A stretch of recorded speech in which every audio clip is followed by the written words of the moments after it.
रखोगे सोने और चांदी का भी ना, तो लगभग आपको 25 से 30 लाख रुपए कम से कम लग जाएंगे एक नॉर्मल दुकान खोलने के लिए। तो और हाई फाई दुकान खोलोगे तो उसको तो करोड़ों में, आप जितना पैसा लगा दो इसमें कम ही लगेगा। तो मोस्टली कम से कम तो 25 से 30 लाख रुपए आपको नॉर्मल दुकान खोलने के लिए आपको चाहिए। ऐसे तो हे टेम्पररी एंड आपको। एवरीवन गाइस, तो कैसे सब उम्मीद कर तो बढ़िया होंगे। तो गाइस आज का जो हम वीडियो शूट करने जा रहे हैं वो है सोनी फैमिली के ऊपर वीडियो शूट कर रहे हैं। क्या सुनार कास्ट के लोग, सारे सुनार कास्ट के लोग सोनी का काम जानते हैं, सोना चांदी का काम जानते हैं या नहीं जानते हैं, तो इसी बारे में हम बात करेंगे। तो मिलते हैं वीडियो के एंड में। तो वीडियो के एंड तक जरूर बने रहना है क्योंकि वीडियो बहुत ही इंटरेस्टिंग होने वाली है, कुछ ना कुछ आपको सीखने के लिए मिलेगा। तो मिलते हैं वीडियो के एंड में। तो मेरा सबसे पहला सवाल ये है कि क्या सोनी फैमिली के सभी मेंबर जो होते हैं वो सोना चांदी का काम जानते हैं या नहीं जानते हैं? तो जैसा कि मैं आप लोगों को बता दूं कि सभी सुनार फैमिली के कास्ट के जो लोग होते हैं वो सुनारी काम नहीं जानते। हालांकि कुछ सुनार लोग हैं कि मतलब जिनकी खानदानी पेशा है वो सुनार का काम जानते हैं। हालांकि जो नए नए लड़के हैं उनको अभी तो सुनारी का कुछ भी नहीं पता होगा। ऐसा नहीं है कि सब सुनार के कास्ट के लोग सुनारी काम जानते ही हैं। तो सुनार कास्ट के जो लोग होते हैं क्या उनके भाषा अलग अलग होता है या मतलब ये नॉर्मली बात करते हैं? मैंने अलग अलग लोगों से सुना है कि ये लोग आपस में अपने भाषा में बात कर लेते हैं। तो क्या? और हाँ, सुनार फैमिली का जो भाषा होता है वो दो प्रकार के होते हैं, जो कि मैं अभी कुछ भी बोलूँगा तो आपको समझ में नहीं आएगा। जैसे कि मैंने बोल दिया कि निखार ले ले तस्मोड़ा के बसमल्ले समझ लियो कि कसमाया जसमा रहल रहते तो तस्मोड़ा के नस्मो सच समझ में असमा रस्महल हो। तो ये सब जो होते हैं भाषा आप लोग को बिल्कुल समझ में नहीं आएगा कि मैंने क्या बोला है। ये बस सोनी फैमिली के मेंबर ही समझते हैं। दो सुनार भाषा होते हैं हमारे में, एक होते हैं जो अयोध्यावासी बोलते हैं और एक होते हैं जो द्वारकावासी बोलते हैं। तो दोनों फैमिली का भाषा अलग अलग होता है। मोस्टली दोनों तो सुनार ही है, लेकिन दोनों का अपना अपना एक भाषा है, जो कि मेरे को दोनों पर्सनली पता है क्योंकि मैंने दोनों के साथ ही रहा है। क्योंकि मैं अयोध्यावासी हूँ, मैंने द्वारकावासी के साथ भी रहा है।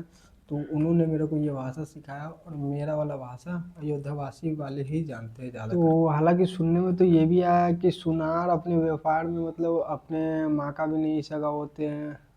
तो क्या ये सच बात है? इस बारे में भी आप हमें जानकारी दे सकते हैं? लोग बोलते हैं कि व्यापार में सुनार अपनी माँ का भी सगा नहीं होते हैं। तो ऐसा नहीं है, क्योंकि जो भी हम करते हैं अपने माँ बाप के लिए, फैमिली मेम्बर के लिए ही करते हैं। ये बस कहने की बातें होती है कि बस सुनार अपनी माँ का भी नहीं होते हैं। तो व्यापार अपनी जगह है, फैमिली अपनी जगह है।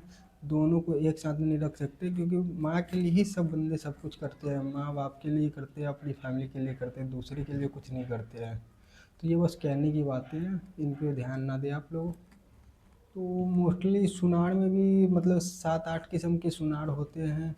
तो उसमें मोस्टली सबसे ज़्यादा प्रचलित में है अयोध्यावासी और द्वारकावासी, जो कि दोनों जो सोनी कास्ट के जो फैमिली मेम्बर हैं। तो जैसा कि आपने हमें बताया अयोध्यावासी और द्वारकावासी, तो इन दोनों में सबसे ज़्यादा सोने चांदी का काम कौन करता है, द्वारकावासी या अयोध्यावासी?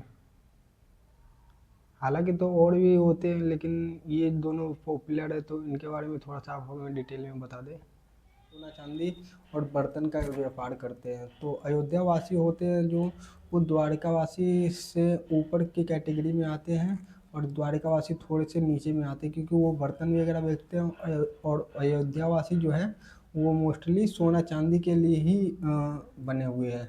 और द्वारकावासी जो है वो सबसे ज़्यादा बर्तन का काम करते हैं और अयोध्यावासी सोने चांदी का काम करते हैं। मोस्टली जो सोने चांदी का जेवर वगैरह होते हैं वो कौन बनाता है?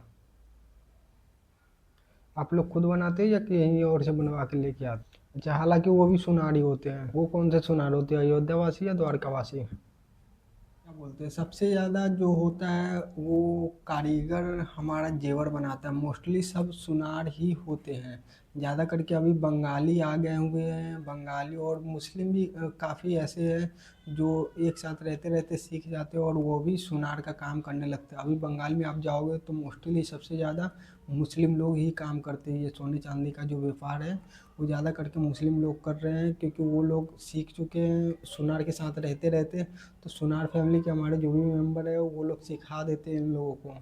तो मोस्टली अभी सुनार में अयोध्या वासी, द्वारका वासी और मुस्लिम फैमिली भी इन्वॉल्व है इन सब चीज़ों में।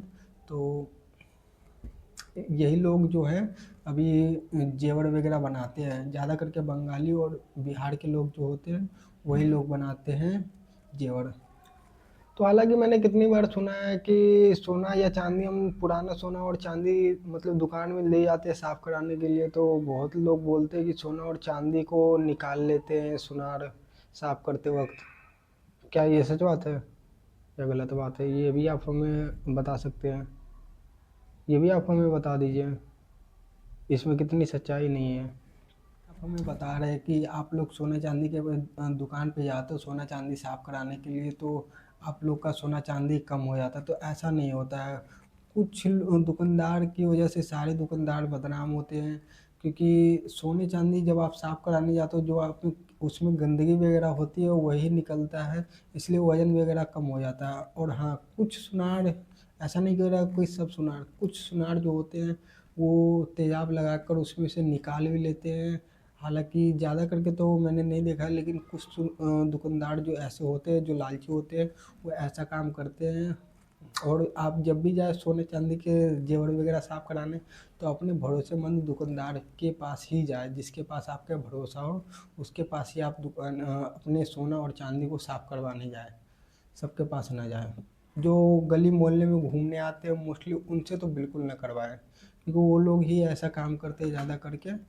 दुकान में ये सब चीज़ें बहुत कम होती है, क्योंकि उनको अपना दुकान भी चलाना होता है, फ्यूचर भी देखना होता है। क्योंकि वो अभी कर लेंगे गलत तो भाई फ्यूचर में क्या, फ्यूचर में तो उनका दुकान ही नहीं चलेगा।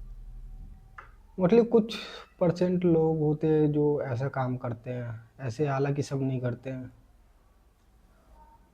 और हाँ, मार्केट में मतलब हालांकि ज़्यादा करके ये चीज़ गांव में होती है कि बहुत सारे दुकानदार दुकान खोल के बैठे होते हैं सोने चांदी का। कुछ लोगों का रेट अलग होता है, कुछ लोगों का रेट अलग होता है।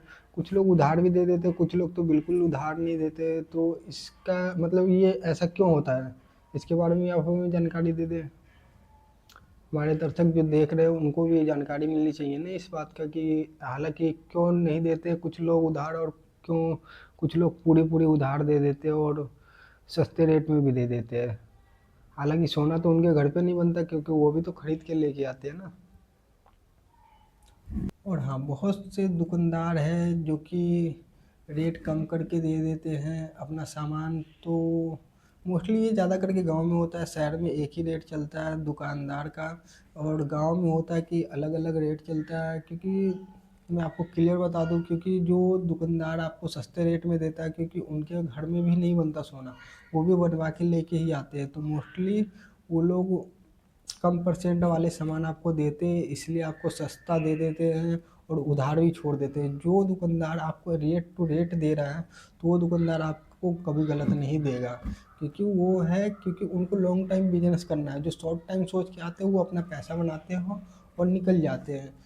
क्योंकि अभी मार्केट में ऐसे ऐसे सामान चले हुए हैं कि मतलब आपको बिल्कुल लगेगा कि सोना है, आप कहीं भी चेकअप करवा लोगे आपको सोना ही लगेगा।